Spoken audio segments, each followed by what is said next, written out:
All right, so today we're going to be talking about scaling a metallic epoxy flooring business to $75,000 a month or more.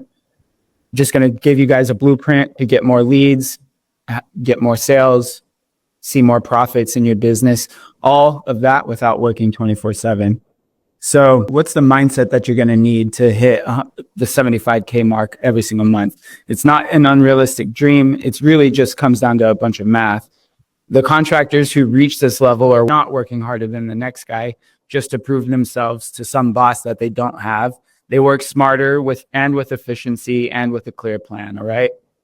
So here's how the numbers break down. If you're selling jobs and your ticket price is around $5,000 per job, you need about 15 jobs per month closed on the books to hit that 75K mark. That's about 3 to 4 jobs per week, which is totally doable with a steady lead flow. If you're running ads properly, if you've set up the foundations properly. And at that point, you might even need to hire some help, So, and then when you think about it, if you're getting that, if you're trying to hit that 75K mark and you have a 25% close rate, you're going to need about 60 leads per month, which would get you to that's 15 per week. When you close 25% of that, you should get around 3 to 4 jobs per week. So it's not really just it's not a lack of opportunity that is holding all of you guys back. It's a lack of a predictable system. Most contractors are relying on word of mouth or just random referrals that are coming in instead of building a consistent, scalable pipeline for their business. What are the top guys doing differently that I see? They're not just installing floors like an employee. They're actually running their business like they're an owner. That means delegating, automating, and optimizing their workflows. They're also tracking their numbers. If you don't know what your lead costs are, what your close rate is, what your profit margins are, you're really just flying blind in everything. You can't even really price your floors properly because you don't know where your business is at. And then they also focus on a consistent lead flow. If you're not getting 15 or more quality leads every week, your pipeline is ultimately broken. If you're grinding day to day, but not hitting 75K a month, the issue really is not your work ethic. Again, it's your system. So let's talk about the mindset shift that separates contractors who stay stuck from those who scale. You need to switch from an installer mindset to becoming an actual business owner. That's the shift that's going to change everything for you.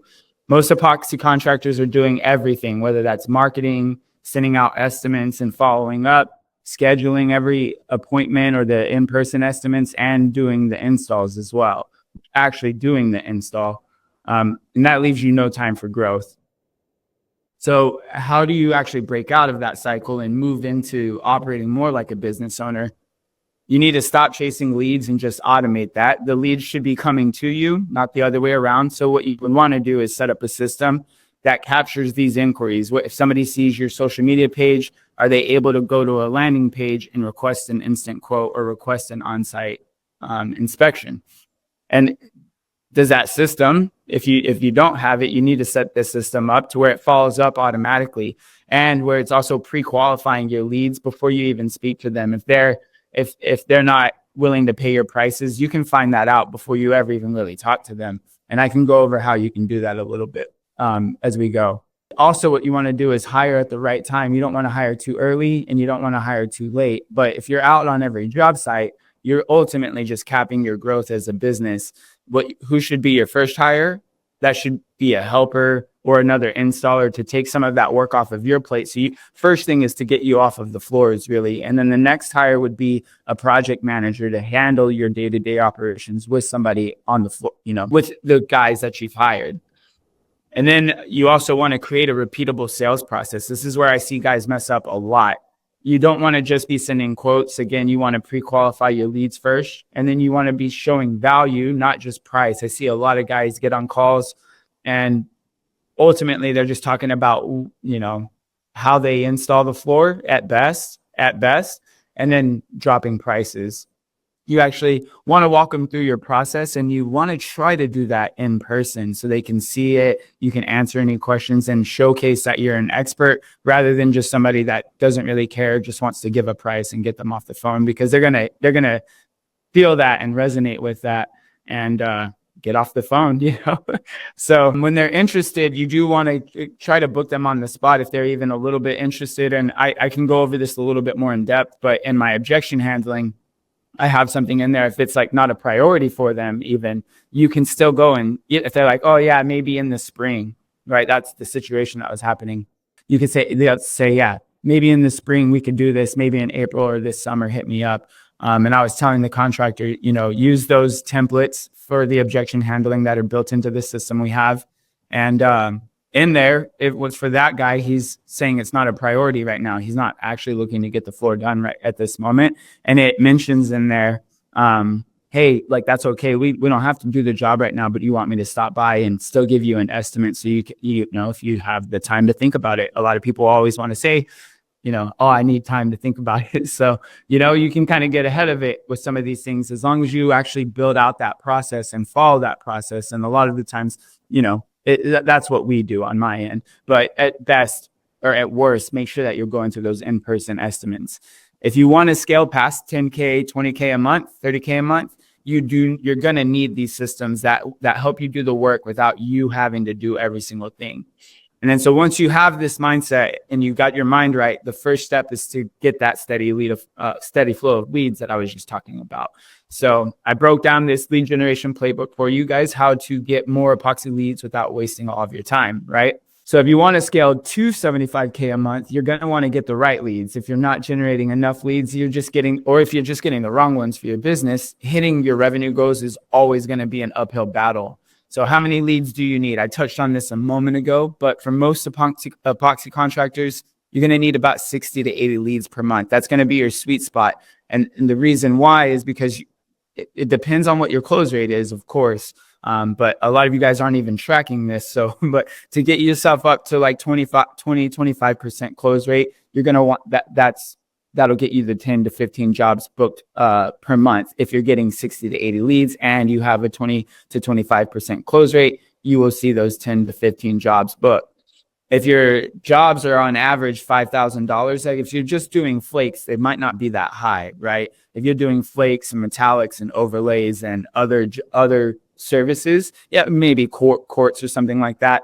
On average, if your jobs are coming out to about $5,000, then again, you only need those 10 to 15 jobs booked and you'll hit that 50 to 70K per month, right? And then the more leads, if you have more leads, you're going to get a higher close rate naturally, because sales ultimately is just a numbers game. Not every lead is going to turn into a customer. And I see a lot of you guys get frustrated with that stuff, especially when you're running Facebook ads. But the more opportunities that you actually have, the more chances that you're going to get to refine your pitch, to learn how to overcome objections, and to get comfortable and learn deals. It also allows you to be kind of selective as well. Instead of chasing around every single lead, you can start to relax a little bit and focus on serious buyers who are actually ready to move forward with you. So again, more leads, that equates to more confidence in your sales process. That's going to equate to a better conversion rate and higher revenue. So the main thing that you need to understand, though, is that not all leads are created equal. A flood of bad leads is going to just lead to wasted time, lower close rate, and endless frustration, the complete opposite of what we were just talking about. So the goal isn't just to get more leads, which is where I see a lot of you guys kind of focus, like, oh, I just need as many leads as I can get. But really, it is to actually get better leads while filtering out lower quality leads that will still creep in. They still do. But you just need a process to be able to separate the time wasters from the real buyers that you have that are coming in. Low quality leads are price shoppers who just want the cheapest option. You know who these guys are. They're tire kickers who just ask questions but never commit to anything and just waste your time. Or people who are just, getting ideas with no real intent to buy. Are these the kind of leads that you're spending time on? If so, your pipeline just needs better lead qualification at the end of the day. High quality leads are homeowners or businesses that are actively looking to book. We can talk about where those guys are going to be coming in, and I can give you a hint right now. It's not from Facebook. High quality leads are also clients who understand your value of being a professional, and they have a realistic view of like how much that's going to cost for you guys, right? And they're also people who are ready to make a decision. They're not just out here gathering up quotes, as many quotes as they can get.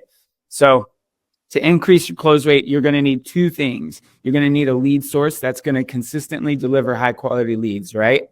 And then you're going to also need a filtering system to eliminate leads that drain your time, people that are just simply, at the end of the day, not your customer, especially if you're selling luxury services like quartz or metallic epoxy flooring. You want to filter out those people that are looking for budgets and not willing to pay your prices, especially.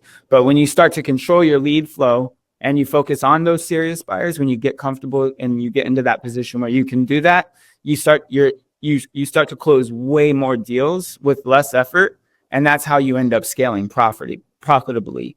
So what are the 3 core strategies for generating more epoxy leads that I offer, or that I suggest to my clients, and that I offer as well? But one of the big ones is paid advertising, which it comes through Google or Facebook ads. If you're in a position where you need leads right now, paid ads is going to be the fastest way to get there. The thing is that a lot of contractors end up wasting money because they don't target the right people. They go directly to Facebook. They're trying to do flyers. They're doing door knocking. Sometimes you're just like going blind at stuff, right? So Google Ads is something that I really suggest. You're able to target people that are actually a little bit further in the buying process and they're ready to book with you. And you want to just use high intent keywords like epoxy flooring installer near me. That's going to pull people up. That's going to show people that are searching that keyword your ad, and they'll click on your ad. They're ready to buy because they're looking for an installer, right? I hope that makes sense. If it doesn't, I'll go into it a little bit more. But you also want to avoid broad keywords just like epoxy, because you're going to attract people who are looking at woodworking projects or looking for epoxy materials. So you have to be careful with the Google ads there. So when you look at Facebook and Instagram ads, these are going to create demand in your marketplace. And when you run these ads, I really suggest using videos. You want to make a video that shows before and afters. You can use before and after photos, but these are all meant to grab attention because these people aren't actually searching for epoxy at the time, right? And then you want to also, especially if you're running metallics or any high ticket service, but also garages as well, for flakes. Like if they are an apartment owner, they won't be able to pay for the flake job, right? So target high income homeowners in high income areas, because these people are more likely to be looking for premium flooring, obviously, right? And then just use simple CTAs, call to actions, like get a free quote today. This just helps clear things up, make sure that they know what is going on when they're seeing the video, that it's not just social media posts.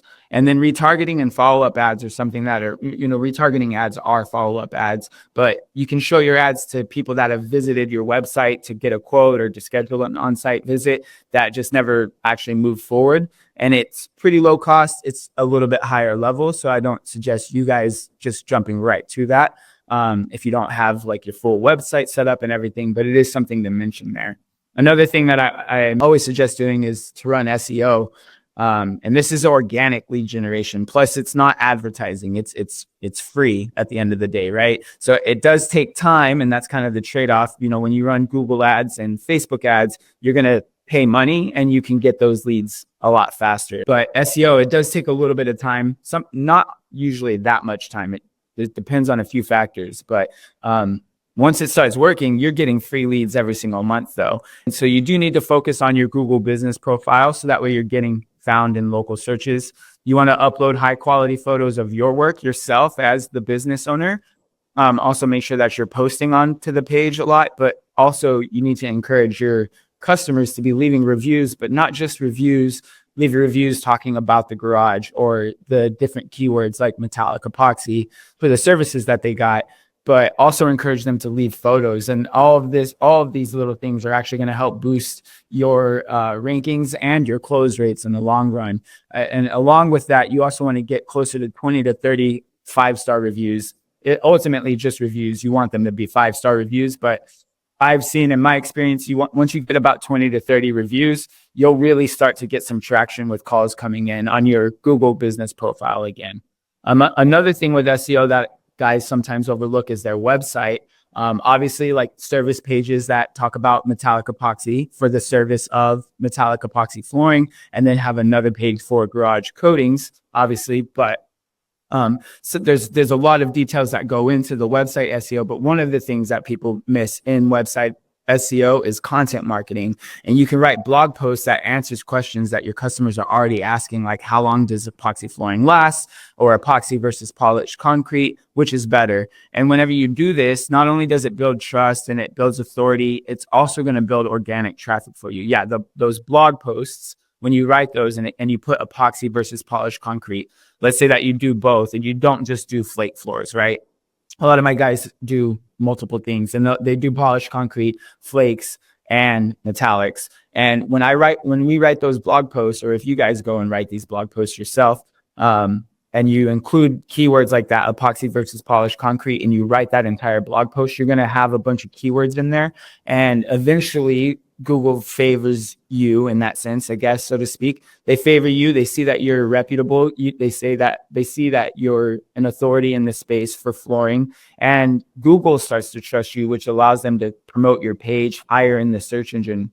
And that's just going to bring you more traffic as well. There's two factors at this part. It's the Google profile, where you're going to show up in maps and people are going to see the photos and reviews. And then there's your website, and that's going to be the keywords on the pages, the different pages that you have, as well as blog post content, the content that you're posting. And with that, those blog posts, we start to share those on your social media.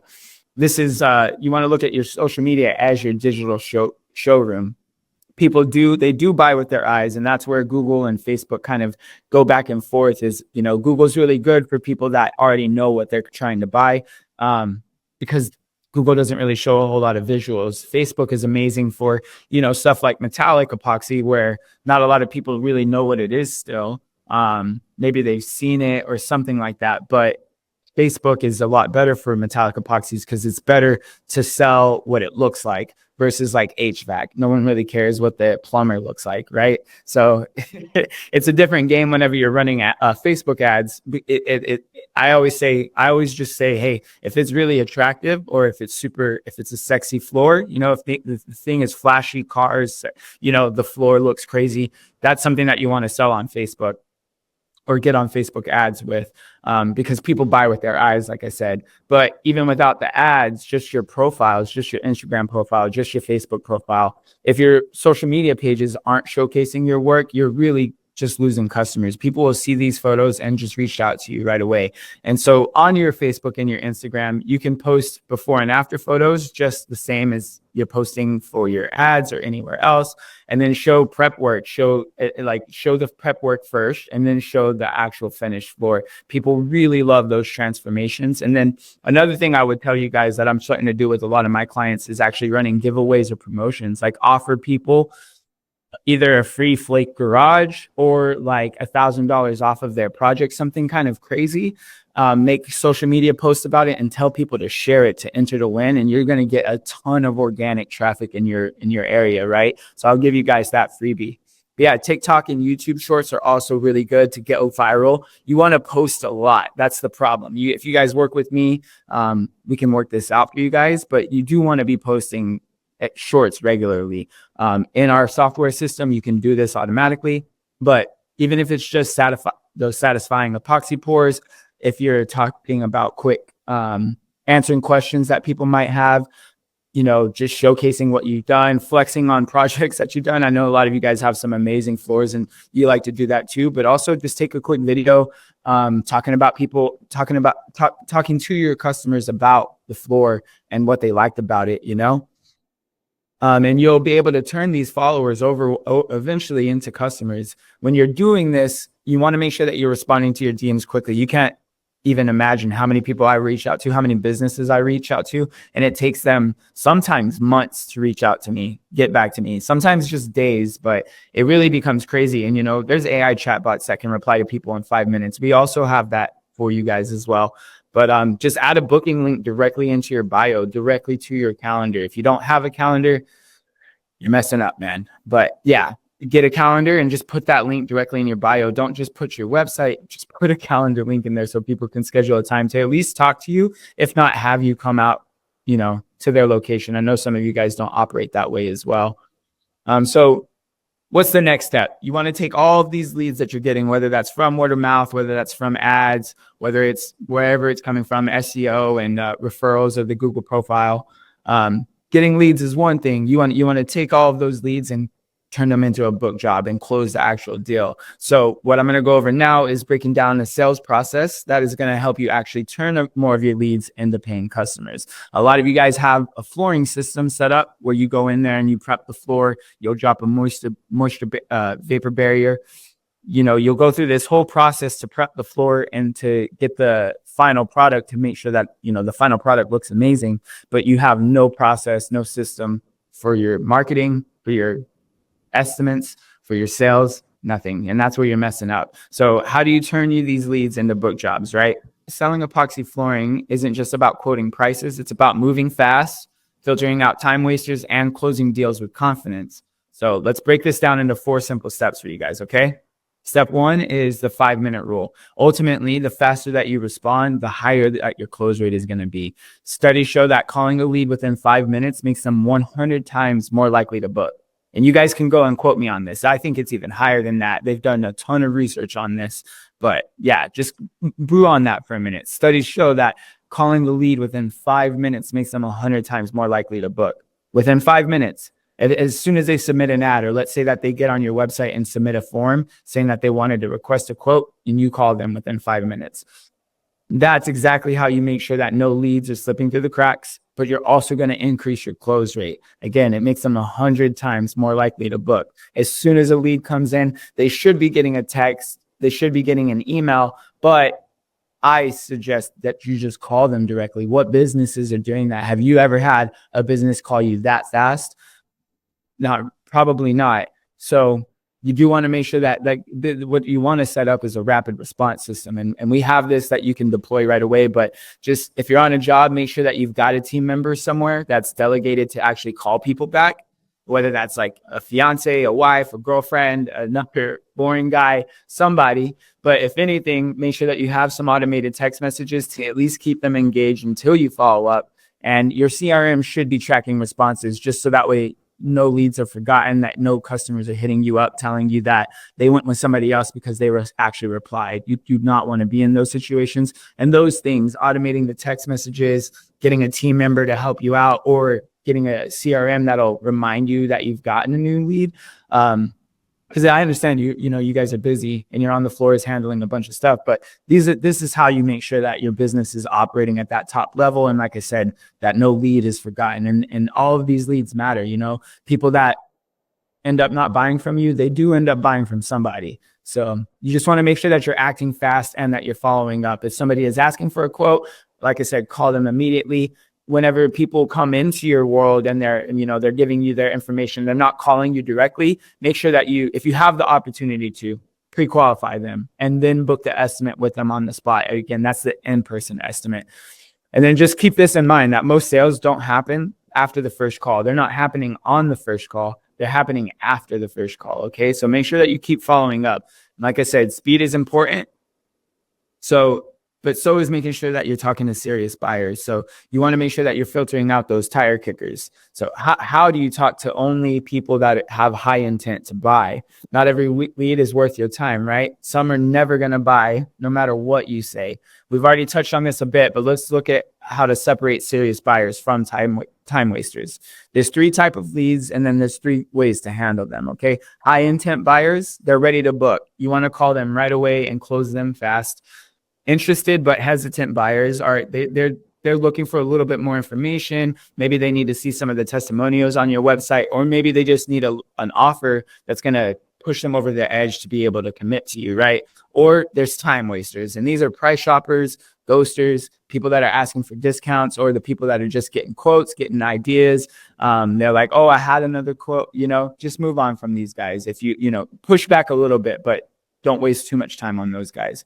How do you spot serious buyers, and how do you do this quickly? That's what's really important. You don't want to sit here wasting all of this time going to the estimate, and they were never going to pay your prices, right? So just ask budget questions right away. What's your budget for the project? What's your budget on the project look like? You can put this into your forms, and that does wonders. And if they're dodging the questions, it's probably because they can't afford you, right? And then you can ask questions that'll gauge their urgency. Are you looking to start this week, or are you just gathering info? If they need it soon, they're hot, right? you can call them back right away. You can really push them. But don't chase ghosts. If they keep canceling on you, if they're delaying, if they're avoiding answering you, avoiding the call, drop them and just focus on the better leads. So now that you know what the difference is and you have the right leads, it's time to go ahead and close the deal with them, right? So this is how you structure your pitch to be able to win more jobs. This is what I consider the high value sales pitch that is going to help you close more deals. The goal is to stop selling floors and start selling transformation. Okay. You have to make a mindset shift there. Clients, they don't just want epoxy flooring. Half of them don't even know what it is. They want a garage floor that looks like a showroom, that doesn't give them any problems, right? A seamless polished space that actually ultimately is going to increase their home value. That's what a lot of garage people are looking for, just so you guys know. But they're also probably looking for a stress-free. They've had problems. They've had carpet. They've had stains.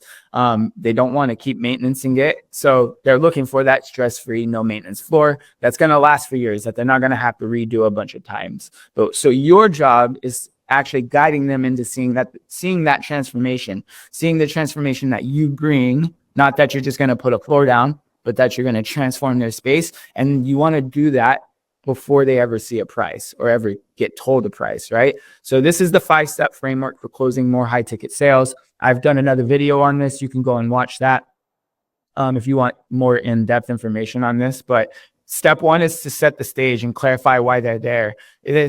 Focuses the conversation on their goals, not just your service, like the floors that you offer, right? And this works because people buy based on what they want, not based on what you offer. Okay.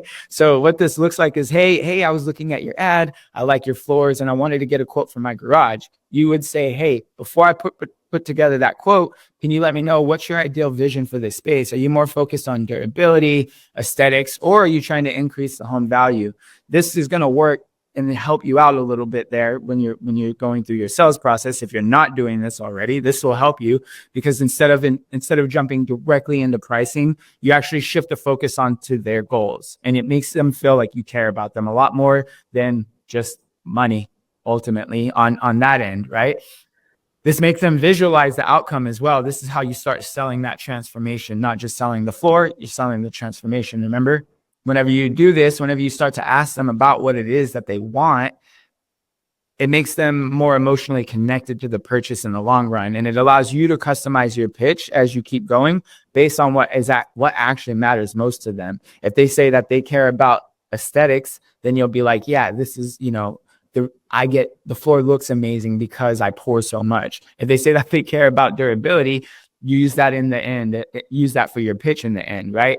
And so in the end, that's what I'm saying. Once you've gathered this and you can customize your pitch, then you get to sell them the vacation, not the flight, not, hey, yeah, you get on board and you get these drinks. No, sell the whole vacation. You're going to be on the beach and have no problems, and you're not going to worry about anything. You're not going to be worried about work or stress, right? So this helps make the decision exciting and emotional for them, not just like, oh, okay, well, the price and this guy's price, that's all logical based stuff. But when you help them see the vision, they're going to see that you're different. And then it helps them buy. Like I said, they want to buy. The people buy based on how they feel and how they want to feel. And you're helping solve that. So, but you have to say it to be able to get that, right? It doesn't just happen. So what does this sound like? Sounds like, hey, yeah, I just want my garage to look nicer. That's all. Like, hey, I get it. But imagine pulling into your garage every night and you see this sleek showroom quality floor. There's no more stains, no more cracks. It's just a space that makes your home feel next level. How would that feel for you? Instead of listing out the features like, yeah, it'll be, I pour this much floor, it's this durable, it's better than concrete, it'll help avoid cracks. Instead of just listing out all of these features, you actually help them see the transformation in their mind, right? And they become more emotionally attached. And the more emotionally attached that they become, the less that the price will be a deciding factor for them. They're going to be more focused on the outcome, which no one else was able to help them see or confirm that they understood where they were trying to go. So once you confirm that you know exactly what they wanted and that you're going to get them the best deal, they're going to feel confident in buying from you. Again, it's all just a mindset shift. So the next step is, once you start to say, hey, yeah, all that we need to do is imagine like pouring into the space and it's amazing. There's no more stains. You've gone through that and you've tried to sell the vacation to them and how amazing your floor is, why you're the best. The next thing to do is to overcome any objections that they might have as they come up or before they come up. If you can overcome objections before they happen, it's going to remove hesitations before they turn into, oh, well, I like it, but I need to think about it. So if you can handle these objections before they happen, the clients are going to feel way more at ease moving forward with you before, like, that day. You can go to the in-person estimate, have already addressed all of their objections, and they're not going to have anything to think about, right? So the three biggest objections that you're going to face that I see is that, hey, I've got a cheaper quote somewhere else. They say, hey, yeah, I got another quote and it was cheaper. You say, hey, all you got to do is just say, hey, some companies, I know that they're offering lower prices, but what you don't know, but do you know what's different about their materials and their process compared to ours? They'll say, yeah, not really. I don't know anything about you. This is the first time I'm meeting you. You say, yeah, no, what we've seen is that many of our clients, they first went with the cheaper option. They got a garage kit or they got a quote that was a lot cheaper. And then they end up only calling us because it didn't last. They started peeling up. The coatings that we use are industrial grade. They're backed by a 10-year warranty, and they're professionally installed to prevent peeling or cracking. So if you'd like, I can do a side-by-side comparison of the quote so you can see the difference. Would that help? So it doesn't dismiss, when this works, because it doesn't dismiss their price concern, but it shifts the focus to value over costs. And it creates doubt about your competitor's office, which makes your lead want to compare, which is good. It's a good thing for you. The other common objection I hear is that the price is too high. They're like, yeah, that's a little bit more than I was hoping to spend. You can say, hey, I get that. Let me ask, were you hoping to stay within a specific budget, or is it more about making sure you're getting the best long-term value? Let's say that they say it's a little bit of both. You say, hey, that makes sense. I just want to make sure you're comparing apples to apples. The thing is a cheaper floor may cost less today, but they often peel. They're going to fade. They're going to stain within a year. And then all that means is that you're going to have to redo the floor again. You're going to call me out here to redo it for you, right? Our floors are actually built to last over a decade, and we warranty it for a decade. If you do, I know some of you guys don't do that, but if you do offer that warranty, say, hey, our floors are built to last over a decade, which means you'll never have to worry about replacing it again.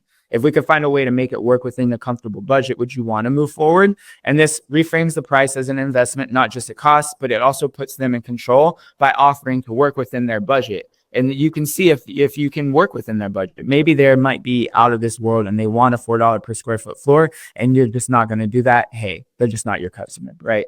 The other big objection I hear is I need to talk to my spouse. If this comes up, you just say, hey, let's say that you talk to them. They love the idea.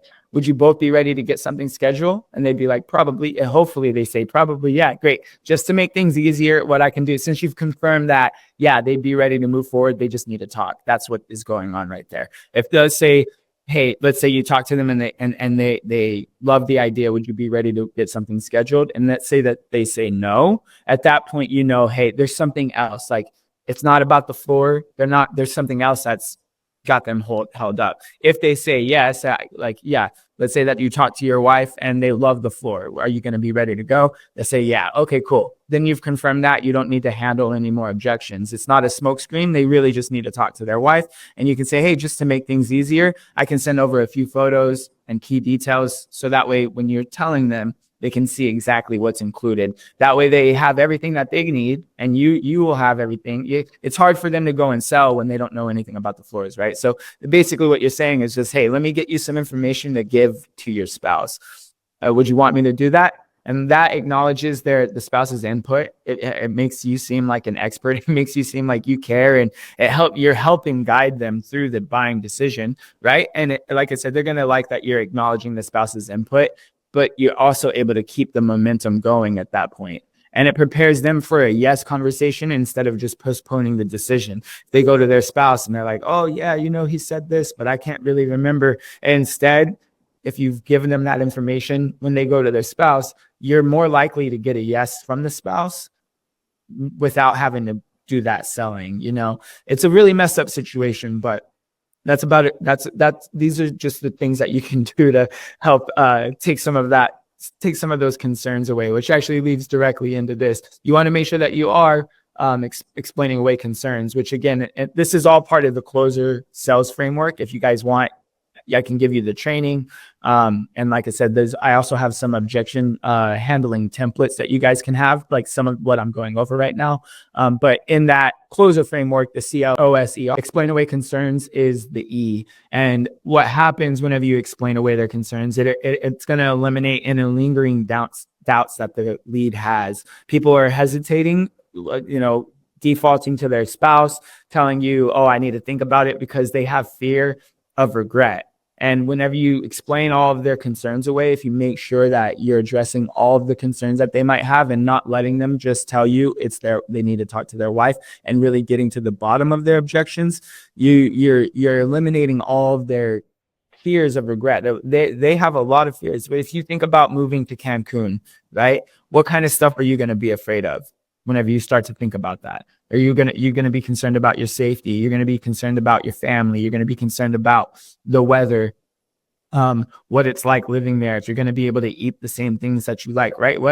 There's a bunch of stuff that you might be concerned about. So there's a lot of fears that you might have about moving to Cancun, even though it's a beautiful place, that you might actually end up regretting, right? So there's a lot there, and then that's just moving to Cancun, like going to paradise, right? And living there. And people are still going to have a bunch of fears of regretting the decision. So even when you're talking about flooring, what do you think? Do you think that they don't have any fears? So essentially, like, what you want to do is just figure out what's holding them back. Is it the timing? Is it the budget?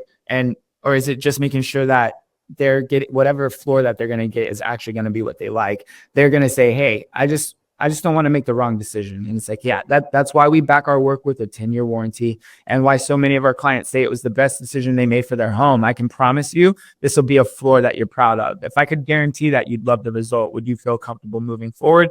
And through that, if you ask that question, you're going to find out. You're going to find out what it is. Is it the floor? Is it the price? It's usually going to be one of those two things. So you'll find out. You just got to practice and push on these guys a little bit. You do want to acknowledge their hesitation and not push too hard, but and in that still give reassurance. So that way you can eliminate what would become buyer's remorse. If you just push them through and they still have a lot of fears of regret, that's what is buyer's remorse in the long run. I'm sure you guys might have experienced buyer's remorse with some of my competitors or some other companies that you work with. But yeah, just a bonus here, the hypothetical positive close. This is for hesitant buyers, but this is one of my favorite closes. We just were talking about it a little bit, but it shifts the focus from fear to excitement. So if they're like, hey, I just need to talk to my spouse, and you say, hey, okay, let's say that you go and talk to your spouse and they love the floor, you shift to the excitement, right? They say they love the floor. Would you guys be ready to move forward? And it just totally changes the game, shifts the focus from fear. They're like, oh, I don't know, I'm worried about it. I need to tell them that I'm going to talk to my spouse. And when you ask that question, you actually shift them, hey, what if they loved it? And then again, people hesitate because of that regret fear. And this is how you eliminate that. So let's say that they say, I don't know, I just need to think about it. Let's say, hey, I understand you're a smart person, you're a smart man, you're a smart wife. You want to make sure that it's the right decision for you and your family, right? But let me ask, if we fast forward 6 months and you're walking into the garage that looks brand new every day, would it feel worth it? Move it towards that positive scenario. The hypothetical scenario is getting their floor done, and imagine that it's brand new every single day. Is that going to feel worth it to you? And like I said, this shifts their mindset from cost to like that long-term value that they're going to get from working with you. And it also creates excitement about the transformation, not just the price. Again, if you remember, the entire goal of this is to sell the transformation, not just sell floors. If you guys are just walking in trying to sell a floor, you're going to run into problems every single time. Start trying to sell the transformation. And this is where you'll start turning those leads into book jobs. Even ultimately the best sales pitch, it's not going to work if the client keep ghosting you afterwards. That's just something that you need to think about. So moving forward, we're going to cover how to follow up the right way without being pushy, how to eliminate those ghostings or no-shows, which you guys really shouldn't be having in the first place. But we'll also go over how to make sure that clients stay excited after saying yes to you. If you want to see a lot of what I was talking about there, like I said, you can click on this link here to open up the closer framework sales video, where I go way more in depth than what I just did. And if you want the objection handling templates, you can click here and get those and load them up into your phone and save them if you want. Whatever you need to do, keep that doc on hand so that way you have those objection handlings. And it covers, price objections, spouse objections, all kinds of different objections that my clients are using. So you guys can have that for free. So then the next step is to make sure that leads are showing up and following through, right? If you've ever had a lead book and then disappear, it's super frustrating, but I'm sure that it happens all the time. Sometimes, you're getting bad quality leads. So even if they are bad quality leads, how do you go about preventing those shows, and how do you keep your customers engaged? One way to do that is to send multiple appointment reminders right away as soon as they confirm and they submit an ad or they confirm an appointment. You want to send that confirmation, but also send a reminder the night before and 1 hour before your call or your in-person estimate. Just the more reminders, the better. Obviously, you don't want to harass them, but if you send something like, you can also send them emails with some value about like the difference between epoxy and traditional flooring. This is going to give them a reason to actually show up to the call and be ready, or to the on-site assessment, right? So whenever you're doing that and you're texting people and you're getting ready for that on-site visit, you can just frame the appointment as something that's valuable, where you're going to say, hey, we'll go over the custom design options, the pricing, and a timeline that works best for you. The next thing that you want to do is just pre-qualify before you booking an estimate, right? If the lead's not a serious buyer, you don't want to waste your time on them. And you can just ask something simple like, hey, are you ready to start this project in the next 30 days? I have a section on there that asks the preferred start date. So you and me, we can all get a feel for what that looks like. Or you could ask, is epoxy flooring a definite decision for you? Are you still exploring other options like traditional wood, hardwood flooring, tile flooring? If they don't want to commit to a time, just so you know, they're probably not serious, and you could more than likely move on to a better lead. So what's the fastest way to close more deals? Closing more jobs, it's not about working harder like we talked about. It's just about working smarter. And so just a refresher here, you want to respond to leads in under 5 minutes. You want to filter out bad leads so you're only talking to serious buyers. You want to educate your clients. You want to try to overcome objections early. And you want to make sure that you're asking for the sale at the end of the call, at the on-site assessment. And you want to make sure that you keep the leads engaged so they show up and they follow through, and that they feel that they're getting a value out of your service and that you're professional more than anything. So if you want to close more jobs, we mentioned this a few times, you need to get inside of the customer's home. People buy based on trust, confidence, and value. They buy from people that they know, like, and trust, okay? And the best way to build all three of those is in-person estimates. So why are in-person estimates the route to close more deals? Virtual quotes, they seem convenient, but they don't convert nearly as well. When you're face to face with the homeowner, you control the conversation a lot better, and you can walk them through the decision-making process. Whenever you go through these in-home estimates, you'll see a higher close rate. The customers are going to commit way faster when they can see your work and they see you, and they can ask questions from you in real time and get solid, good answers. You'll also end up with fewer price shoppers. Someone who books an in-person estimate is a lot more serious than someone that's just looking for a ballpark range estimate online. And those in-home estimates are also going to help you build more trust and authority. Whenever you show up, you can actually show them samples. You can explain the process a lot better versus just talking into the air. You can actually show them the process and show them what it would look like on their concrete itself. And then you can also address the concerns that they have. So that way you can remove that doubt, remove the fear of regret, and help build confidence in them and build confidence in your expertise. Like I said, that's the part where people buy from who they know, like, and trust. Whenever you're there, you're going to build that trust, and it makes your closes a lot more easier. You'll see a way higher conversion rate. If you're not already doing in-person estimates by now, I beg you guys, start doing it. Homeowners, they're not just looking to buy a floor. They're buying the assurance that they're making the right decision. When you're there in person, you control the conversation, and it makes it much harder for them to second guess their purchase. Okay. So now that you're in their home, how do you actually maximize your close rate? Showing up is just half of the battle. The closing the deal is the other half of the fight there. Okay. So you want to be on time and make sure that you look professional. The first impressions, even from your websites or your ads, but also the first impression they get of you whenever you show up. That first impression matters. If you're late, if you're unprepared, if you have to reschedule, God forbid, they're going to assume that your work is sloppy too. Make sure that you're bringing physical samples or digital proof. People buy what they can see and feel. Okay. Let them touch the real epoxy samples that you have. At the very least, let them see the color charts and stuff, and then have some before and after photos on a tablet pulled up, ready to go. That shows your past projects and some of the transformations that they've had. Make sure that you're walking them through the process. They don't just want a price. And this is the horrible thing about dropping the price on the phone. The homeowners do not just want a price. They want clarity on how everything works. Make it simple for them, though. Don't load them up with jargon about moisture vapor barriers and how you got to do a bunch of surface prep. Just clear steps from start to finish with them, okay? And set expectations with your leads when you're there. Tell them exactly how long it's going to take, what they should expect, and do mention the prep work that they need to do before you come.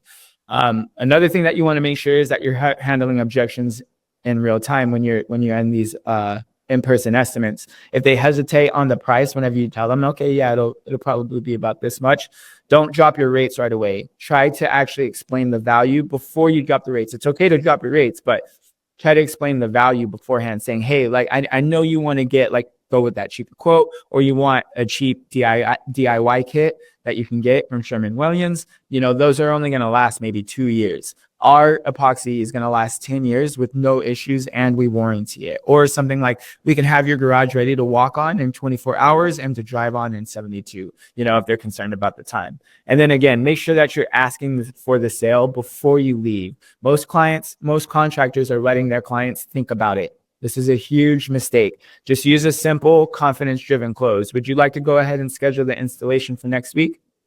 Or say, hey, let's go ahead and lock in your spot. How does that sound? Does Monday or Wednesday work better? A strong estimate gets you in the door, but it's trust that's going to close the deal for you guys, okay? So let's talk about using social proof to make that decision easy for your leads. How do you use social proof to close more sales? Ultimately, it comes down to trust. People don't trust businesses, they trust other people. When homeowners see real customers vouching for you on Google, on your website, they're going to stop second guessing and they're going to start saying yes. You want to use video testimonials. This is the ultimate trust booster. If you're posting this video testimonials on your Instagram profile, on your website, even you can post video to your website, but those video testimonials, if you're posting them to your YouTube as a short, you can really use these on a lot of places and get your name out there super fast. But what you want to do is ask happy clients just to record a quick video about their experience. You can do this for them there, or you can go back a couple of days later. Even if it's just a quick phone recorded clip, that builds way more trust than a written review. Okay, those clips is going to go way further when they see the person saying, yeah, I love my floor, check it out, whatever. Have them mention the hesitation that they might have had as well, and how you've exceeded the expectations in the end. And if you get all of that on the video, and imagine if you just do that with every floor that you get and you post that every single time, man, you will be knocking it out of the park. Okay. And then, yeah, Google and Facebook reviews. This is the new word of mouth. Homeowners, even when you're running ads, homeowners are going to go and check your Google reviews. If you run a Facebook ad campaign and they submit an ad, they're going to go and look you up. And they're going to check out your reviews, and they're checking those reviews before they ever make a decision. And I would say not only just to stand out, you need at least 25-star reviews to stand out, but you're going to need at least 20 to 30. And look in your area, look at the top 3 flooring companies in your area, see how many reviews they have, and try to best them. Try to get more than they have. That's really what you need to do. If you get around 20 to 30, you're going to start pouring in calls and getting the opportunity to talk to these free leads from your Google profile. But it depends on the people in your area. So I can't give you that exact number. You want to do a little bit of research and see that for yourself. But one of the biggest tips I can give you is to automate your review requests after every single job. We do this in my system through, as soon as a job is closed in Jobber or in one of my other software systems, however it works out, as soon as that job or that invoice is paid and closed in QuickBooks, we send that review request out to that customer right away. So you're constantly collecting new reviews. If you are going to do it in person, you just say, hey, would you mind leaving us a quick Google review? It helps us out a ton. The big thing is making sure that you ask for the close, ask for the review, ask for the referrals. If you're not making the ask, it's never going to happen, right? So testimonials, they ultimately prove that you deliver results, but clients, they're also going to want to see your work before they commit. A great portfolio helps, but it won't bring in new leads on its own. So let's talk about your overall marketing strategy here. Marketing it's not an expense. It is an investment, but only if you spend it wisely. If you're not spending your marketing budget wisely, it really is just an expense. You're just throwing out money. It's easy to waste thousands on ads that don't convert any customers. The key is to spend smarter, not more money. You want to be spending smarter. Okay. So how do you allocate your budget properly? So you're bringing in high quality leads at the lowest cost possible. This is where I would suggest that you spend your budget, whether that's $1,000 a month or all the way up to $5,000 a month. If you're investing in marketing, here's the best way you can break it down. First and foremost, in Google Ads, you're going to capture ready to buy leads through Google Ads. These leads, they're actively searching for your services on Google. They're typing in phrases like garage epoxy installers or metallic epoxy flooring. And they're a little bit more further down the sales process, so it's easier to close these guys. But the main caveat is that they're actually searching. Facebook and Instagram ads, they create demand for your business. You can teach people about what you do. Unlike Google, people on Facebook, they're not really searching for epoxy flooring, right? But they will buy if they see something compelling and they're able to convince them and they like the floor and all of that. The best Facebook and Instagram ads are, again, before and after photos, time-lapse videos, or those client testimonial videos that we were talking about. And then SEO and blog content. This builds long-term free organic leads. And so again, optimize your Google business profile. That's going to help you dominate the local search results for Google Maps. Improve your website SEO to rank for searches like best epoxy flooring in your city. That the website helps for the searches on that end. The optimized Google business profile with the reviews, photos, all of that helps the local search results. And one of the best things that you can do is to create blog content that answers homeowners' most common questions. Like I said, is epoxy flooring worth it? So what if you don't have any money to spend, or if you don't have the $3,000 to spend on the Google ads and the Facebook ads right away? You can start with the low cost, high impact marketing, which is, I'll just let you guys know, is going to be Google ads first. It's the fastest way to generate qualified, ready to buy leads, right? And then you want to make sure that you optimize your Google business profile. It's free, and that can bring in 5 to 15 organic leads per month, depending on, like I said, there's a lot of factors that go into that, but it ultimately is free. So why would you not do that? And then social media content. This is a no-brainer. Of course, showcasing your work doesn't cost any money, right? So why exactly is Google SEO the best starting point for epoxy contractors? If you're new to running ads, or if you're still improving your sales process, when you start with Google SEO and with Google Ads, it ultimately becomes the best move for your business, because, like I said, Google Ads and SEO bring in ready to buy leads. It's people that are searching for epoxy installers, and they already know what they want. They're just looking for a contractor. They're not trying to figure out pricing or what it is or how it works or any of that stuff, right? These leads, they actually require less selling, and they require less convincing, because they've already researched all of their options at that point. By the time they're on Google searching for the service, they know about the service at that point. So when you do this, it means a higher close rate for you. It means more sales, and it's easier conversations, just a lot less objections, because they're already seasoned and have already done that research. Facebook ads requires more selling. Facebook leads, they're not actively looking for epoxy flooring when they see your ad. You have to capture their interest. You have to educate them on the benefits of the epoxy flooring itself. And you have to move them from curious to ready to book. You have to do the work. So this means a longer sales cycle. It means more objections, and it means a bigger need for stronger closing skills. You've got to be a better closer if you're going to be relying on Facebook ads. Okay. I try to get that to you guys' heads. So why does this matter if you're still learning sales? Cold leads from Facebook, they require a way more advanced sales process. If you're still refining your sales skills, it's way harder to convert those Facebook leads. Google leads equals easier wins. You can close jobs way faster while gaining confidence in your pitch, trying different things, and you'll feel way more better. You'll feel way more confident the entire way. And then once you've mastered sales, then you can scale up with Facebook ads to start creating demand in your market and then dominate your market. Okay. The smart strategy for growth is to start with Google ads and Google SEO, capture the people who are already looking to buy. And then phase two would be, once you have a sales process in place, that's when you want to add the Facebook ads to create additional demand and scale faster in your area. The bottom line here is that if you're new to sales and you want the fastest way to close more jobs with less friction, just start with Google. Once you're confident, then you can expand to Facebook and Instagram. So again, what if you have a small budget? If you're getting started, just focus on those best ROI marketing methods, okay? What are the key metrics that you want to track? If you're not tracking any results, if you aren't tracking results at all, we've talked about this a little bit, you're just flying blind. Here are the 3 key numbers that you should track every single week. One of the biggest one is cost per lead. How much does each lead cost? The target should be if your epoxy jobs are coming out to about $5,000 or more, a lead under $100 is really solid. I always tell guys to do referrals around $250. You could go even higher than that. So imagine if you're getting leads for under $100 or under $200, man, it's still a pretty good deal.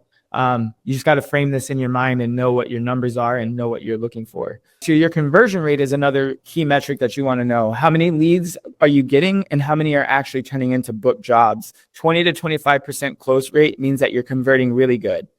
And then what's your return on ad spend? For every dollar that you spend on ads, how much revenue is it generating? You want to aim for about 5x or 10x return on your money. So if you spend $2,000 on ads, you want to book at least $10,000 to $20,000 in jobs. If your close rate is low, the issue might not be your ads. It might just be your sales process. That's a lot of what we're looking at. So you want to just make sure that you're making your marketing work for you, okay? Like I just go through this one more time. Google Ads, it's the fastest way for you to get booked jobs without a lot of friction and issues. SEO is free long-term lead generation for your business. Facebook ads is best for scaling your business once your sales process is dialed in. You want to start with what works. You want to track your results, and then you scale when you're ready. That's how you build a predictable, profitable epoxy business. I see a lot of you guys doing this stuff backwards, not tracking, trying to do the scaling thing at first. So now that you know where to spend, how to scale, and how to check success, what's the next step? You want to just keep on refining your strategy so you're always improving. What would be the action plan from here? The path to 100K months without a bunch of overwhelm. Growing your business, it really shouldn't feel like that constant uphill battle. If you're grinding every day, not just on the floors, but just in your business all around, but you're not really seeing the growth that you want, it's time to start working smarter and not harder. Instead of reacting to problems every day, all day, you can follow this plan to stay in control. These are daily tasks that are going to keep the machine running. You want to follow up with your leads every single day because, again, speed matters. And then you want to check in on job progress, especially if you have hired employees, right?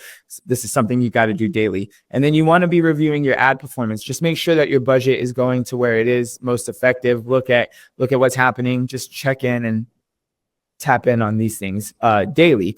Some of the weekly tasks, these are what you use to optimize and adjust your strategy. Assess your marketing results. Again, you want to review the ad performance just so you know, but on a weekly basis, assess the marketing results that you're getting. Which ads are bringing in leads? Which ones need tweaking? If you have an agency, they should be doing this for you. Make sure that you're tracking your revenue and your expenses so that way you know what your numbers are, so that way you can scale and make sure that you're scaling profitably, okay?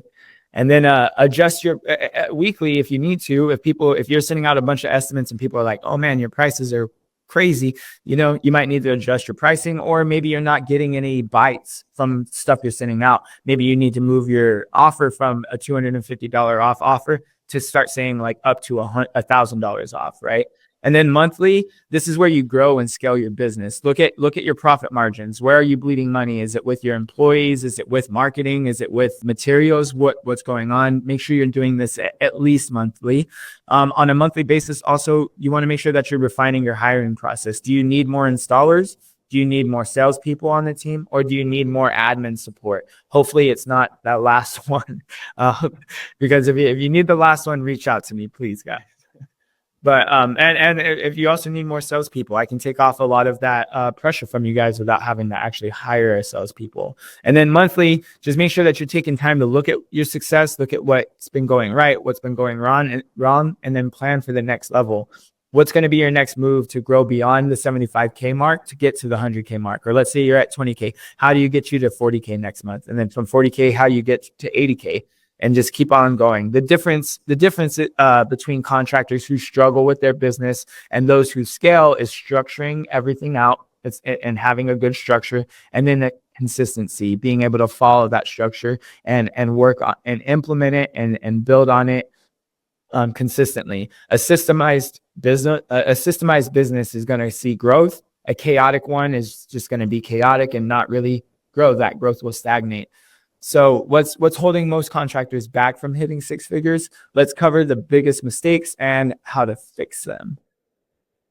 You on the path to 75K to 100K a month, you want to avoid these common pitfalls so you don't stay stuck, okay? Scaling isn't just about what you do, it's also about what you stop doing. These are the top mistakes that hold contractors back. Mistake number one is slow lead follow-up. If you're waiting hours or days or even worse to call your leads, you're just simply losing money. The way that you would fix this is to set up AI or some text automation to respond instantly as soon as a lead comes in. We touched on this at the very, very beginning of this call, but whenever you call leads within 5 minutes, your conversion rates are going to increase by 100 times. They are going to drop by 100 times if you wait 1 hour. So make sure that you call your leads within 5 minutes. If you wait just 1 hour, they're likely to have already gotten an estimate at that point. If you really just think about these things, right? Mistake number two is that you're not tracking any of your metrics. If you don't know where your best leads are coming from, you're just throwing money into a black hole. So the way that you fix this is to start tracking your cost per lead, your close rates, and your return on ad spend, and doing this at least weekly. And then cut out what's not working and double down on what is working. The other mistake I see is trying to do it all yourself. If you're on job sites every single day out of the week, you really are just capping your growth. The way that you fix this is to hire people and to delegate people. To delegate tasks. You need to hire people and to delegate tasks. Who should your first hire be? It should be a helper or an installer that frees up your time from floors. And then you want to bring on a salesperson to handle estimates and sales. So that way you can focus on the business growth. And then once you've got that salesperson and the helper, maybe hire a couple more installers. Again, this is part of that process that you do those daily, weekly, and monthly tasks you should start to see. But maybe you need to hire a couple more installers because the salesperson is closing a lot of jobs for you. And then you need to hire a project manager to help manage all of that. If you're doing 75K a month, that's where 75K a month for sure. You really want to hire an operations manager just to help keep everything running smoothly. Like I said, scaling is not about doing more. It's about removing yourself from the day-to-day grind. How do you push past the six figures? Thinking bigger, the road to 100K plus months. Hitting 7K a month is a solid milestone, but real success comes after building a business that runs without you. How do you scale to six figures while working smarter, not harder? This is exactly how you do that. You want to expand into commercial projects and not just focus on residential jobs. The residential jobs are great, but commercial projects bring in bigger, more recurring contracts for you. Target warehouses, auto shops, showrooms, retail spaces like vet clinics, commercial kitchens. These businesses need durable, low maintenance flooring, and they often have a way larger budget than a homeowner. And Google Ads is one of the best ways to land commercial clients. Many business owners and property managers, they're searching for epoxy flooring installers on Google. They're not going to Facebook like, oh, I need some flooring, some durable flooring. Let me go to Facebook to find out. You're going to get on Google and do a Google search and start trying to figure it out. So running Google ads with commercial focused keywords like industrial epoxy flooring near me or commercial concrete coatings, these can bring in high ticket contracts that are commercial jobs that dramatically increase your revenue like super fast. Right now, one of my guys, Lambeth Luxury, we spent $1,000 so far, and he still has to close some of these jobs and actually get them on the book. But out of what's already closed, he's at 40K right now, I think he said this morning. And I'll try to get a screenshot in the video of that for you guys. But yeah, the other thing is if you don't run ads, you can optimize your Google business profile for commercial work, adding keywords and add a website page to your website. that showcases your past commercial jobs that you've done. It again, it's building trust, and that'll attract larger clients for you in the long run. Once you get to the place where you've got an installer and you're moving a little bit further, this is where you want to build, and you have that consistent lead flow. This is where you want to build a trained sales team that can close deals for you. They can handle estimates and follow-ups, so that way you don't have to. They can close deals way quicker and efficiently, so that way nobody's slipping through the cracks, and it frees up your time, so that way you can focus on actually scaling the business. Just start by hiring one dedicated sales rep to handle all of those inbound commercial leads, or just all of your leads, and see how much bandwidth it frees up for you.